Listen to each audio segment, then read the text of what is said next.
Hello, hello. I'm Devon Carney, and I am Artistic Director for Kansas City Ballet, and this is Dance Speaks.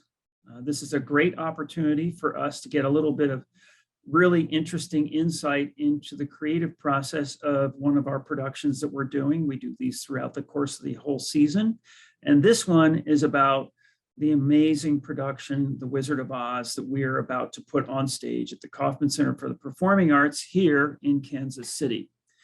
Tonight, we'll be interviewing Septime Webre, the creative choreographer behind all of this production, and get a lot of great insight into his thinking on how this production came to life, as well as Amanda DeVenuta, who will be in the interview as well. Because Septime Webre is not in this country at the moment, he's in Paris, we had to record this interview just a day or two ago. So this is a very fresh interview. And I will be sitting in and observing the chat line. So if anybody has any question, I am right here live, ready to answer any questions. And then once the video concludes, Amanda DeVenuta and myself will come back on and wrap things up. And if there's any questions for her, one of the originators of the role of Dorothy, more than happy to answer those questions at that time. So please do enjoy this fabulous interview with Septime Webre and Amanda DeVenuta. Well, I'm here with Septime Webre and Amanda DeVenuta. This is Dance Speaks for The Wizard of Oz. Thank you both for being here. It's really great to talk to both of you about this phenomenal production. Thank you very much. Septime right now is actually with us in Paris, so it's a little bit different time zone for him, but I'm really grateful, Septime, that you've willing to join us. I really, really thank you for your time. I know you're very busy preparing for more works that you are creating for Hong Kong Ballet, where you are currently artistic director. And congratulations on all the wonderful successes that are occurring there under your direction. So, but obviously, thanks. We're having a lot of fun. I bet. Well, speaking of fun, I think we had a lot of fun the last time we did this production of The Wizard of Oz. It was a spectacular, wild ride, and that's what we're here to talk about, between your amazing choreography and all of the designers involved in this, and amazing dancers from 3 different companies that were a part of this. Amanda being our amazing Dorothy for Kansas City Ballet, one of our 2 casts, and really thank you, Amanda, for being here too. Really appreciate it. So, you know, the first thing I wanted to talk about was the fact that this work was created on 3 companies, which is quite an undertaking. It's an undertaking just to create a work on one company, but, you know, leave it to Septime to go a little bit further. Yeah. And go for it big. And I'm really grateful that Septime, that you did go big, and it really paid off in amazing ways for all the companies that had an opportunity to be in that creative process. The 3 companies that were shared in the collaboration in all aspects of it were Kansas City Ballet, Colorado Ballet, and Royal Winnipeg Ballet. The first thing I want to talk about with this concept was, you know, the author of the book is L. Frank Baum, who wrote The Wizard of Oz in the year 1900. And I wanted to ask you, Septime, based on that was the original idea way back then, 122 years ago now. What was your inspiration for the creation of this particular production? You've created a lot of works, a lot of phenomenal, exciting, full-length works, you know, like Alice in Wonderland, and of course, The Great Gatsby, and this Wizard of Oz, as well as what was that one called with the headless horseman? Sleepy Hollow. Sleepy Hollow, yes, exactly. I've done quite a number of narrative works. Yeah. Actually, the Wizard of Oz, I've done a lot of ballets, of course, but the Wizard of Oz, I felt never more prepared to do a ballet than this ballet, because my whole life is steeped in this story and different interpretations of the story. I grew up in the Bahamas. when I was a kid, until I was 12, on a tiny little island. There was no TV, nothing. And my brothers and my sister and I fell in love with the book. And we knew every character, and we knew all about the book. And we would see, I guess I saw The Wizard of Oz, the film, when I was about 7. I saw it intermittently during those years until we moved back. We would put on plays, act. When I was 12, we moved to South Texas, where there was a preponderance of Mexican marionettes that you could buy for 99 cents. And my brother and sister and I, who were all theatrically bent, bought a whole collection with our allowance and hand-sewed costumes, recostumed them, and painted backdrops, and put together a traveling Wizard of Oz puppet show, unlicensed, not legal, but traveling puppet show about 25 minutes long, and performed in nursing homes and orphanages and church basements all around South Texas. I mean, it was really, and it goes on. I just was involved with this, my own interpretation of this story for so long. I could recite whole swaths of the film dialogue from heart, and so it was really inspiring to me, because the tale is a journey. It's an archetypical journey. It's a travel story. It's a journey. Dorothy leaves, has this experience, and returns, and she's both the same and different.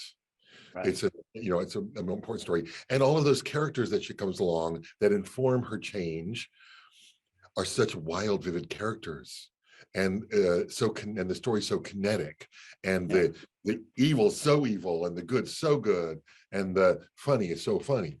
Right. And the danger really seems dangerous, at least to a kid, the kid in me, really dangerous. Sure. So I was inspired by all of those things, and also inspired by collaborators, designers and whatnot that I've worked with before. We had a really great time together. I have never heard of somebody who has such a lengthy history of inspiration. And I think it's beautiful, because it really does come out in the work, Septime. It is so thought out, and it's like you took that genesis of that traveling show and basically made it a full-length ballet, with real people instead of marionettes, so it's really cool. But I did have Amanda on my hand. I wanted to ask you about, there have been individuals, whether it be ballet or whatever, who've made their attempts at creating a story of the Wizard of Oz. The interesting thing is there are 14 books. This isn't a one-book experience, the whole land of Oz, right, that L. Frank Baum wrote. Why did you choose to create a work based on the first book? Go for the jugular. Yeah. You just you go for it.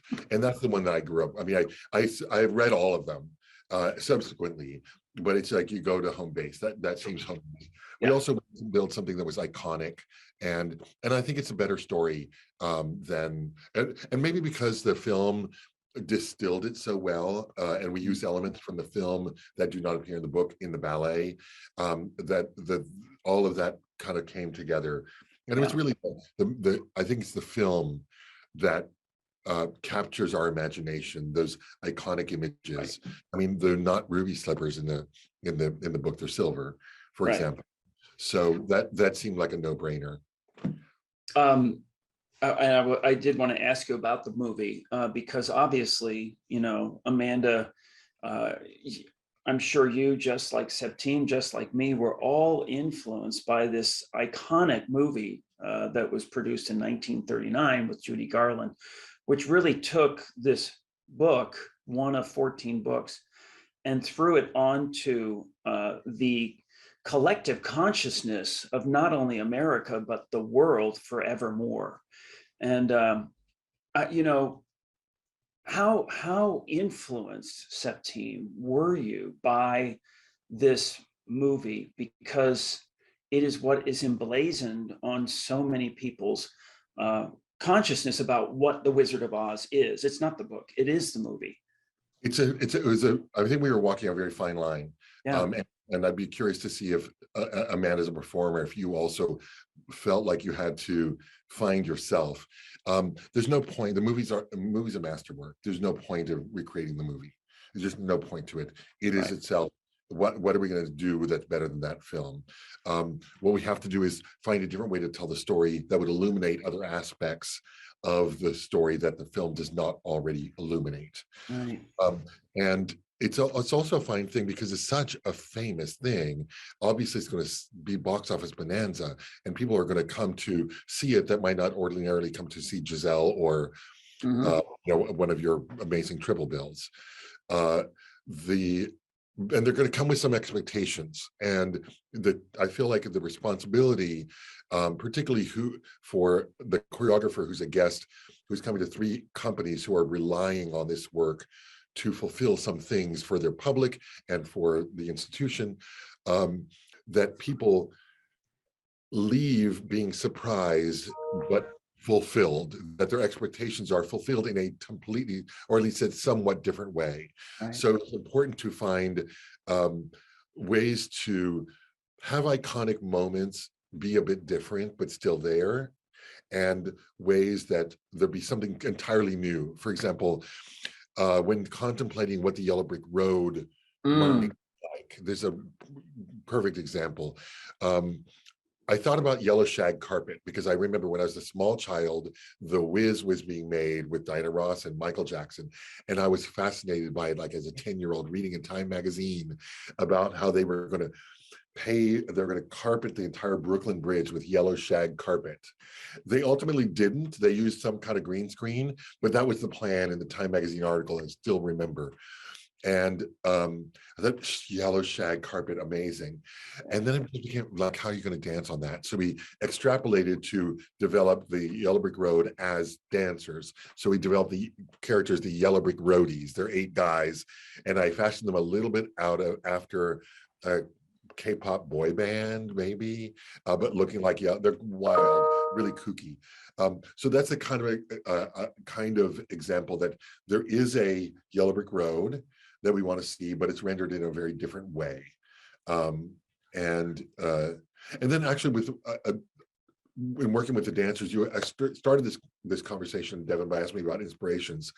One whole piece is the story and all the movies, because The Wiz also had a big influence on me, but also the other big influence and the DNA of the steps. The steps are not related to the movies, plays, my marionette shows. The steps are related to the dancers I'm working with at the time. So, and I made different sections of the ballet on the 3 different companies, but the preponderance of work for Dorothy was made actually on Amanda. And on your dancers really built. It was important that first part of Munchkinland and Journey to the Emerald City, where I was really developing what the solos for the characters might be like. Right. All that stuff was developed there in Kansas City. So I think that was the other inspiration, and that helped deviate from the film, which is deviate, deliver in a surprising way.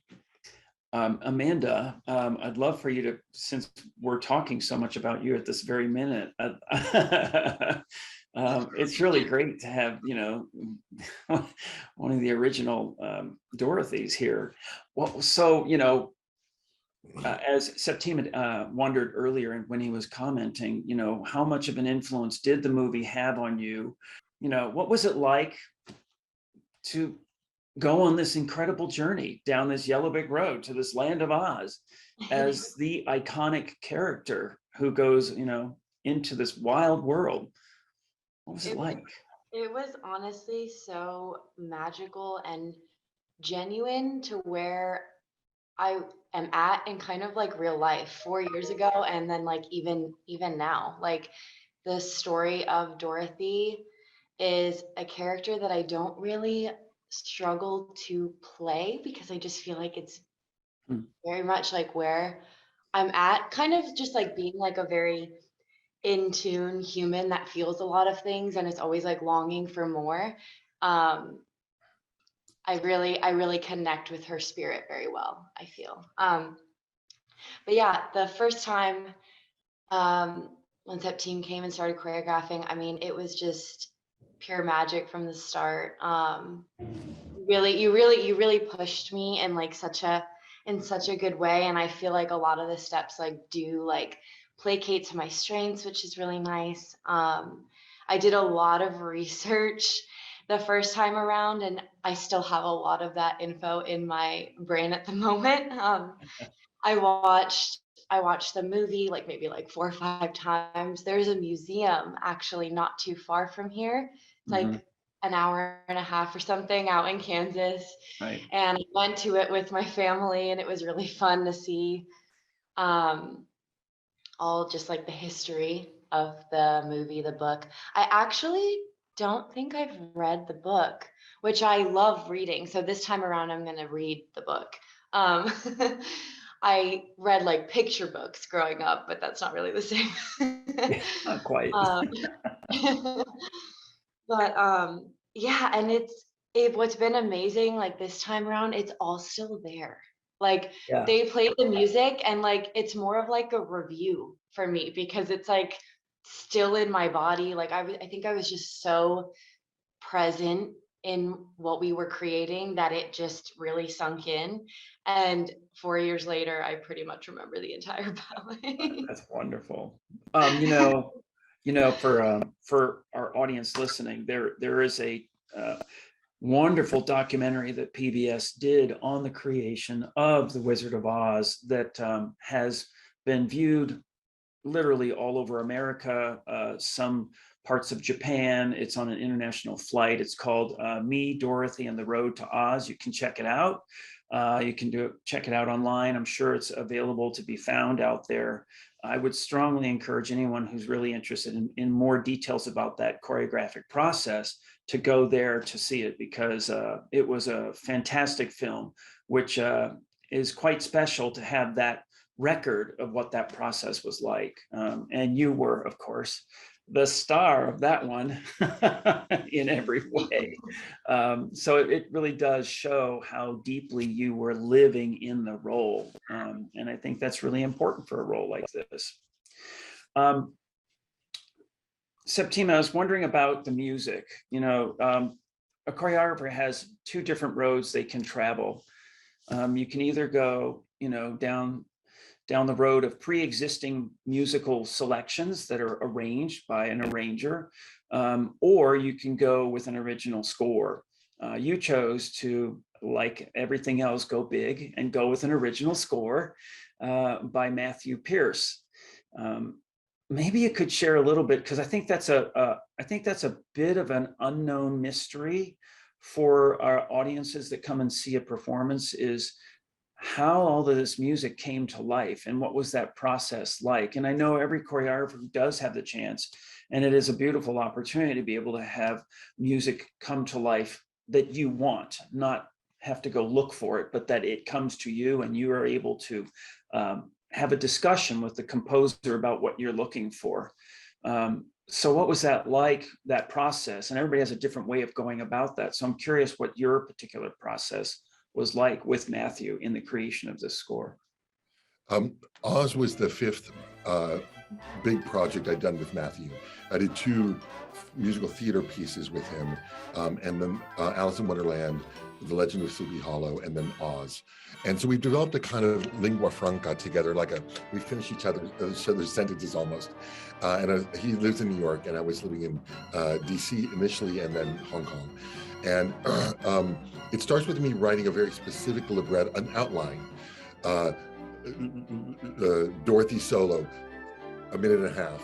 In the middle, Toto interrupts, like that. It's just literally the whole thing is in 45-second to 3-minute blocks. And if I give him as long as 3 minutes, I will have broken it down into some things to interpolate. So there's a kind of outline for him to follow. And give or take 15 seconds plus or minus in each section. And he'll work on themes. He likes to start at the beginning and go to the end, which I do not do as a choreographer. I jump all around the map. I go to the things I can do easiest first. I often eat dessert first during a meal too. Ew, You I do, do that too. you do. Once in a while. When I have dessert, I don't have dessert very often. But so he starts to sketch out things, and a lot of composers are keyboardists, pianists. So they may do a keyboard piano. He's a violinist and would improvise on his violin and record himself acoustic violin and then send over the link like that back and forth. And I call him midnight, and we talk from midnight to 1:30, 12:30 the night, give him feedback, and it would just go like that back and forth for about 3 or 4 months, 5 months, maybe 6. And he's a classical artist with and a lyricist actually at heart. I like my classicism with a bit of pop culture in this kind of story, because I really believe that, I mean, I'm a believer in Swan Lake and Giselle and the classical language, but I also believe in the language being sometimes connecting with today's worlds in very specific ways. So we had so much fun playing around, like with research, like influences. For example, The Lion has a big solo that started with me sending him this hilarious rendition of Sly and the Family Stone singing Que Sera Sera in the late 60s. And with this kind of church organ in the background. And then I had on Sunday mornings, I started to play gospel music, and I sent him some other, like some things, and that's how the Lion sound came about. We got to the Winkies and the Wicked Witch, and we're kind of punchy by then. We're almost done, and we're like, what are the new ideas? It has to sound different. I was like, all right. I remember when I was in my 20s, I moved to New York in the 90s, early 90s, and I was like both a ballet dancer and a club kid, and going to like Sound Factory Bar, which opened at 4 a.m, like the after-hour club, and DJ Junior Vasquez, like at 5 a.m, go when the bass kicks out. Can it sound something like that? That's what I told Matthew. Those are the instructions. So it's a lot of back and forth shaping it. And then, so that's phase 1, is writing it all. And then phase 2 is when we're actually in with the dancers. I find some sections just don't work. And they have to be shortened a little longer. Shortened doesn't really work. There's a whole section for these posers in Emerald City that I tried to make work. I worked on it every day for 5 days, and we just scratched it. Musically, I didn't click with it. So it's just like that. It's improvisation back and forth. Well, I gotta say, the crazy thing about this music is, it's kind of like Star Wars or like Gone with the Wind. Everything has its own identity, like you were talking about with The Lion. Incredible identity of this rocker guy, and Dorothy is so thematic. Dorothy's theme is so clear, which I just think is so wonderful about the score in general. And I think it's a testament to a long-term collaboration that you had already done 4 works before with Matthew. Like you said, you finish each other's sentences, so it's almost like he understands what you're looking for in a way. Matthew's brother was also a principal dancer at San Francisco Ballet for many, many years. And so he comes from like a dance background as well. And he's written for Mark Morris and, a lot of choreographers. So he's got a good dance sensibility too. Do you know if Matthew ever actually tried to take dance? Did he? I think he did. He said he tried to pick up girls in college by taking ballet. Okay, well, so he knows a little bit about it. I don't think he did very much. His brother got the dance music, got the music. I did want to dive in a little bit to the choreographic process. This ballet was created on 3 companies, and you mentioned the word DNA earlier, which I think is a very appropriate way that from the very get-go, you spoke of this DNA idea that it wasn't going to be choreographed on one company and then pasted onto 2 others, but that you really wanted to bake the DNA into this from all 3 companies into this one production. Not exactly the easiest process, I have to say, both coordination wise between the three companies to get your time, as well as in the process of understanding what the culture and the ideas and the sort of style of each company is, and how to make that all, meld into a production that looks like it's been done by one company. I remember going to Colorado Ballet to watch you work on, it was actually the entrance of Glenda, the Good Witch, and watching how you did that, and to see that, imagine that that's going to be the steps that are going to come to Kansas City Ballet. What was it like to create this work in pieces, literally in pieces? Like we didn't know what you were doing in Colorado or Winnipeg, and neither did any of those companies know what was going on in Kansas City. And of course, we were the first, obviously, we had the wonderful privilege of being the first ones to perform the work, to premiere it. So, I mean, the sort of that final assemblage of everything happened here first. What was that process like? And then, Amanda, I'm going to ask you what it was like as well. It was great because I do well workshopping. I'm like, most of the big ballets I've made on companies that I was directing at the time. So I had the luxury of, I would always schedule them late in the season and steal little time here and there. These dancers aren't being used. I'll make a pot of it here and let things stew. I like things stew. I do better if things can stew. So this allowed me to do that. I also, as a director for a long time, in Washington, D.C. and now Hong Kong, I also valued my dancers being choreographed on. So I wanted all three of the sets of dancers to have that. And I also sneakily, I've never admitted this to anyone until right now, but I also knew that if I came to Kansas City and just made it in one go, you might give me 6 weeks. And if I went to all three companies, I might have like nine. There you go. I never mentioned that until now. And come to think of it, I probably got 2 extra weeks of per diem that way too. Oh, there you go. More often. But it was great. I did all of the Kansas scenes in Colorado. I did sections in different scenes, but then putting it back all together in Kansas City made significant changes. Honestly, the solos for particularly with her three main friends, the three guys, Tin Man, Scarecrow, and Lion, changed. Those are the ones that probably changed the most. It's their creation to what they finally became. Actually, the Glenda entrance too, because there were all manner, the different sizes, heights, and skills of the 5 guys that have to keep her off the ground and not falling. And we're different in every company. It's been like a new story. So, but it was great because I like to eat dessert first. Sometimes I don't require this sequential experience. I have maybe because I already went through that process with Matthew Pierce already. I have that so well planned that it really doesn't matter which section I'm working on a given day, and the stewing, it's like leftovers are better the next day. Right. So that was good.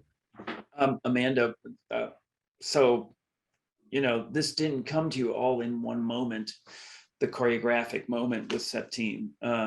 How was that for you? Did it help that there was a little bit of that stewing process for you to be able to live in the role a little bit more and get deeper into the characterization?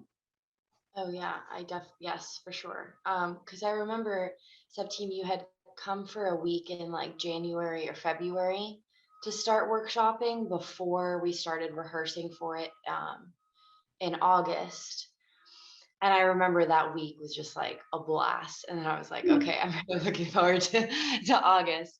That whole process was just really wonderful because I genuinely love to dance and to dance a lot, maybe more so than I like to be exhausted at the end of the day. like it just feels more fulfilling that way. And that process definitely was exhausting in the best way possible. Cause like every hour it was a different scene or try this or try that. And I was just like ready to do it all. And it definitely came together really beautifully, I think. I thought it was I remember there were times where you were overworked and times underworked. Like I knew you were gonna be fine, had to go deal with the ensemble that was not coming Right. together. But the thing that probably one among the funnest times I had was creating Dorothy's solo with all the men in Emerald City. That is so you. Honestly, that whole thing is you. It really is, because I mean I do have like it gives me like jazzy cocktail bar vibes, and I mean I love listening to jazz music. I have a record player. I'm kind of an old soul for like a young person, and so that whole scene, yeah, it's very very me.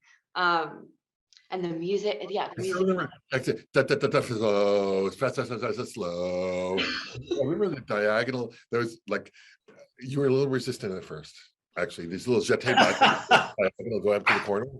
I was like, no, just try it. Squat this way, and you do. I mean, there have been a number of quite a number of Dorothy's by now because of the different companies doing it. But honestly, no one's captured that little moment as well as you have. I must say. Thank you. No, it was a really good, like a mixture of things I'm good at and then also challenges, which it was like the perfect balance of both. Cause like Dorothy's first solo, absolutely love. I think that's probably my favorite music in the ballet is that first solo. That's so beautiful, very sweet. Yeah, it's so like lyrical and ethereal and just I love dancing in that way. But then yeah, bits and pieces, there's definitely a lot of like challenging moments, but I have a question, Amanda. Is it a stamina ballet for you, or not really? It's like puffy for you, or it's doable and not too bad? that's a good question because so like dancing wise, the couple of different variations are spread out enough, so I feel like I have energy when it comes to the variations. It's the hardest chunk I would say is from like Tin Man to the end of that scene, and then Emerald City is decent. And I think just because we're on stage the whole time, there are a lot of moments to breathe, like in the lion scene. Right. But because like you still have to be in it and acting and like alert, I think it at the end I felt very exhausted, but it's a different type of stamina that I've had to have for Dorothy as opposed to Odette Odile or something like that. Sure. Yeah. Yeah, I was actually going to mention that Septime, you did go off and you'd choreograph something on her, and then you knew she was going to be okay, and you go off and do other things and bits and pieces, like you said. But the interesting part is when you put all those bits and pieces together, the discovery was that Dorothy was on stage for about 92% of the entire ballet. Which so soon. They love it. But I think that's why it is a different kind of exhausting, because you're mentally on. Mhm. There's not a lot of time to go off stage and go, oh, okay, get ready for the next scene, So I think that's that exhaustion you're talking about is just being present, and being alive, and being electric, which honestly, is yeah, and like the few times that we do go off stage, we're doing those quick shoot changes, which exactly have been, I don't know if you knew this, Septime or Devon, and I'm going to share it now. So a lot of dancers have those ribbons that are just like circular and they just wrap them around, which is a lot quicker. Again, old fashioned me. I have like the single ribbons that you have to actually tie and double knot. So switching from the red shoes back to the pink for that last solo, I had to cut my ribbons off every time and re-sew them before every show. Wow. And I wore, it's okay. And the pink shoes that I wore at the end for that solo just had elastic on them because I didn't have time to like put ribbons or tie ribbons. So, so even like the times going off stage, they're not really like to breathe. It's like, oh my God, get these shoes on fast. But it's great. It's fun. It's honestly one of the most enjoyable times I've had. So on stage and off. I did want to ask you both about a particular character that is very, very unique to this production that was created by Nicholas Mahone. And that is, we have Dorothy, we have the Lion, we have the Tin Man, we have the Scarecrow, we have the Wicked Witch, but there's also and Toto too. So I'm curious, it is a stroke. I mean, I can say it's a stroke of genius. It is the most beautiful little creature that this puppet maker created, who actually did the puppetry for the Winter Olympics in 2018. Why a puppet? I've been interested in puppetry and have used a little bit of puppetry for many years. And I saw an amazing production of Madame Butterfly at the Met in New York a few years before this, a year before perhaps. And the little baby, Cho-Cho-san's little baby, was played by a puppet. That's It was right. like a kabuki, and the kabuki, the kabuki puppeteers were on stage, and they just disappeared for us. And I knew that could happen. And I just thought that would be such a good, beautiful way to render it. I did not know it would be as successful as it was, and I think the reason it was so successful is that the originator of the Toto puppeteer role was the dancer in Kansas City Ballet 2, who was so brilliant, Jeremy, right? So brilliant. He set the gold standard for how to animate and humanize Toto. It was just so charming. And he's made out of paper. It's like gray shredded paper, and it's like a lump. And as soon as the puppeteer animated, it's just so charming. You just can't help it. Does like you'd have to be a real cynic to not. So my question then comes to you, Amanda. When you heard it was going to be a puppet, okay, number one, you're like, oh, a puppet. Oh, okay. What was that like to actually have one of your partners be inanimate? At first, I was like, this is odd. This is different.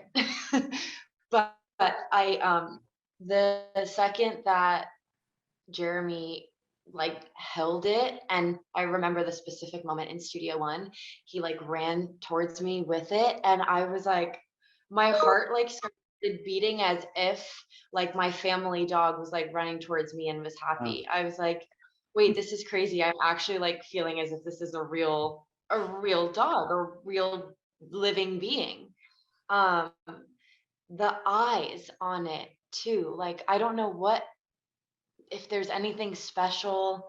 I mean, they're just black eyes, but like something about the way they're shaped or placed on his head, like when he like lifts his head up and looks at me, I feel like it's real. So it was very easy to like just pretend it's a real dog. And I love animals. I don't have a dog, but I have a little rabbit who is right there. Oh, look at that. He's so cute. Not the same as the dog, but very sweet. And I grew up with pets my whole life, so I love animals, and loving Toto feels like I'm just loving another dog. Yeah. Cool. That's cool. And I was privileged to watch that relationship begin and blossom and grow into a very special connection, which Septime, I think, is just wonderful that you incorporated this individual into the show, and it is quite a star, I have to say. This puppet is just amazing. Never played with children or animals or puppets of animals. There you go. There you go. there's another thing I neglected to talk about, which is the look of the ballet, which was done by Liz Van Daal, the costume designer, who was very well known for her work. Particularly, she did work for Cirque du Soleil. This is literally every member of the production design team is world class. And you've worked with Liz before, correct, Septime, on many productions? Yeah. We've been working together for 25 years and a lot of really cool stuff. But I think Oz was, she took it over the top for sure. Oz, that was really amazing. Her sensibility of, character-driven, fashion-influenced period costumes. Her understanding of costume history of clothing history is vast. And her sense of color and play and sense of wit is very high. So so we had so much fun. The Lion as the rock star, Jimi Hendrix rock star. The Tin Man was sort of steampunk. The Scarecrow was kind of Carnaby Street, early punk period, but influenced by the buttons, those British button reviews where they're all covered in buttons. Just lots of really playful, wild approaches to different scenes. And the fact that the Scarecrow, speaking of British punk, has a mohawk. That literally topped it off. I'm like, oh my goodness, this is awesome. Love Scarecrow. I have to say, I love the Winkies costumes. They were all leather, like dangerous S&M and dungeon. Totally. And with the riding crops, and catwalk with the riding crop, and we had fun. I thought the Poppies it's a really successful scene, simple and beautiful, and so Liz did a great job. Very fantastical approach. And of course, there's Michael Rayford, who did our scenic design, who brought all these looks, created all these looks for us to be able to do the production within. And there's Trad Burns, the lighting designer. And like I said, there's Nicholas Mahone and Aaron Ryan, who did our projections. And there's a lot of projection in the work too, which is phenomenal. I was so amazed by the tornado. The first time I saw that tornado, I always kept thinking, how are we going to really actually make this look like a tornado? And he did an amazing job with that. I was especially pleased with the way you come into the theater and there's already the tornado going. And actually, opening night, Devon, you gave a curtain speech, and honestly, no one was. You could have been naked actually, and we. I'll remember that next time. Wow! It was like, wow! Look at all this stuff. Right. Oh my goodness! Well, listen, there's so much more to talk about, but I think our time is pretty much at a conclusion. I did want to say thank you, Septime, for your time. I know you're busy in Paris there, and really appreciate it. It's fun to talk about to talk about the work, but especially fun to talk to you, Devon, and to you, Amanda. It's great to see you, and I know you're having fun in the studio right now. So have a great time, on the Yellow Brick Road. You'll have a really That's right, and it's wonderful. It's wonderful to see Amanda back in it. First day back for rehearsals, she had her Dorothy pigtails on, and her red shoes. She was ready to go. Nothing less. Yeah, nothing less. And thank you, Amanda, for your time today. I really, really appreciate that. And with that, I want to say thank you very much to both of you. And if anybody wants to find out anything further about acquiring tickets or anything else about the production, you can go to kcballet.org to find out much, much more. And again, to these two creative individuals, thank you so much for your time. And with that, take care, and thank you so much. Bye-bye. All right. Well, that was a pretty cool interview, I got to say, with both Amanda, who is on with us right now. Thank you, Amanda, after a long day of rehearsals in your Dorothy pigtails. She rushed home to join us for a few minutes to be able to talk a little bit. Amanda, I did want to ask you something I didn't get a chance to ask you in that interview. When that tornado comes along, you get swept up in the air, right? Hmm. Maybe you could, that was your first time flying, was it not? Yeah. What was that like when you got lifted up off the ground, and you're not off the ground and you don't go up and then come down. You're up and you're there for quite a while. So what was that like? I mean, did you have a fun time? Were you scared? I mean, It was very exhilarating. I honestly had a blast. I think maybe partially due to my childhood growing up and going on amusement parks, I do not have a fear of heights. So it was honestly like, I mean, that's at great. first I was like, what is this going to feel like? The harness is like very uncomfortable. But like once I was like up there looking out at the Kauffman Center from that height, it was amazing. Like honestly, so much fun. So very little fear there. Hopefully I don't jinx it by saying that.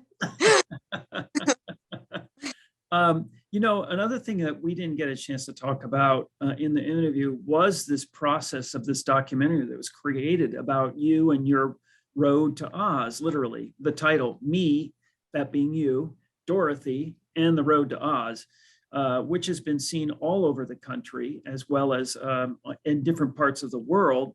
It was I was there too, right? And it was a bit of what you could say at first, an invasive sort of feeling of this camera crew was always following you. Mhm. How did you get to a place, or did you ever, I've never asked you this actually, did you ever get to a place where you literally forgot the cameras were there and really just allowed yourself to be you? Yeah, I would say it was a bit of an like it took a little bit of adjusting. Mhm. Um, but I actually had met up with Brad Austin. I think, I don't know if it was for coffee or he was showing me around his office. And so we kind of just had like a one-on-one conversation, like first before we started the filming. And honestly, throughout the process, he kind of became like a friend. Cause I mean, it was very, like you said, like very intimate and like just following me Mhm. around everywhere. Um, I, so the talking in front of the camera, that took a minute to like adjust to. I actually get very nervous to like talk on camera, but like to be just like filmed and be doing stuff in front of the camera, that was Mhm. like second nature. I also grew up with my mom like taking home videos of us, and I was always like doing something in front of the camera. It Right. was just like the talking all the time that was a bit like, because it would be at the end of my exhausting rehearsal day, or just like in sporadic moments where I didn't really have time to like think about what I Sure. was. So it required actually, it just required me to be very present in everything that I was doing. But yeah, for the most part, I mean, it took a little bit of adjusting, but it wasn't too hard. Okay. All right. So here we are. It's been a couple years. This unfortunate moment of COVID kind of swept us away, and we're heading back to the theater. We are back. This is the conclusion of our first full season. Really exciting to be doing this particular production on such a positive up note to finish our year. Um, you're coming back to this incredible iconic role that you had the wonderful opportunity to be such an influential part of. What's it feel like to come back to this role, and realize that you are forever connected to this ballet and to this role? There's this really fun thing for those of us, those that are listening. There's, like Septime had said, there's these video projections, right? And there is this one moment where Dorothy is swept up by the tornado, right? And I remember you being filmed for that moment. And we never were sure if for each company that Dorothy would change, but indeed it's not, and it won't. So you're forever on film as the Dorothy that gets spun around in the tornado. What's it like to be so like grafted in and a part of this show? I honestly like couldn't feel more special. Like 4 years ago and now. And it's really interesting to revisit a role because this is kind of my first time revisiting a big role besides for something like Sugar Plum. But so I mean I've grown a lot in 4 years. And so to be revisiting these same steps, and some of the stuff feels easier because I've grown, like as a dancer, I've gotten stronger. And then in other ways, I'm like, oh my God, how did I have the stamina to do this? But yeah, it's special too, like as I'm growing as a person. And this might sound like cheesy or whatever, but I'm going to say it. So I've found this time around, as I'm growing and going through things in my outside life, to find like home within yourself. Mm-hmm. Realize that that's actually very relatable to Dorothy, because even though she's longing for more, she always carries home within her, because when she goes along this journey and she meets all these characters, those are people from her life, Yeah. just coming up in like different shapes and sizes and costumes and whatnot. But yeah, so like realizing that in my real life and then carrying that lesson into this process this time is feeling really special. And I couldn't be happier. Wow. Wow. And it shows in every moment you're in the studio. I can't say this enough, how much you are, like we were talking about in the interview, that there's this DNA within the show, of all the companies. And I think within the show itself, within the concept of the show, the DNA of you as well is a part of the show, which it can't be extracted. I don't see how it can be. Because, a lot of the inspiration came, like he said earlier, it came from you. And that's really important to find, dancers who are that inspiring for choreographers. And, you and Liliana Hagerman, who was the other Dorothy in the room with you, the two of you really gave the inspiration for him, which I'm so thrilled that we had the chance to be the first ones to perform it, which is something I'd always wanted in this process. And it was really great to see you on stage. And I will say, I can't say this enough, but do check out the video, the documentary. It's a really great deep dive into the backstage, the background, the day in, day out life of what it is to be a professional dancer, having a world premiere full-length ballet created on them. And it really does give you some really beautiful insight. And I thank you, Amanda, for your patience. That's a lot of pressure, not only to have a ballet created on you, but to also have this camera, constantly following you when you're tying your ribbons, when you're exhausted, when you're sleeping, when you're dancing, when you're walking to or from work. It's a really wonderful work. And by the way, it has been awarded an Emmy for its quality, which I'm really proud of, for both Kansas City Ballet as well as the Kansas City PBS television station. And maybe, Amanda, you could just one last comment. I think it's wonderful that you feel like really there is no place like home, right? As the curtain goes up this next time, right? And you're standing in the wings about to run out onto stage. What are you feeling? What do you think you're going to be feeling? Is it going to be like you're coming back to a beautiful old friend, or is it a new again? Or is it like a deeper relationship that you now have a chance to continue? I think it's going to be, it's going to feel deeper this time. But yeah, I like that actually. And that's kind of how I feel, like revisiting a very, very dear friend. And it's like it's a piece of my heart. So I almost cried the first time on stage when I did it. And I have a feeling I'm going to cry this time.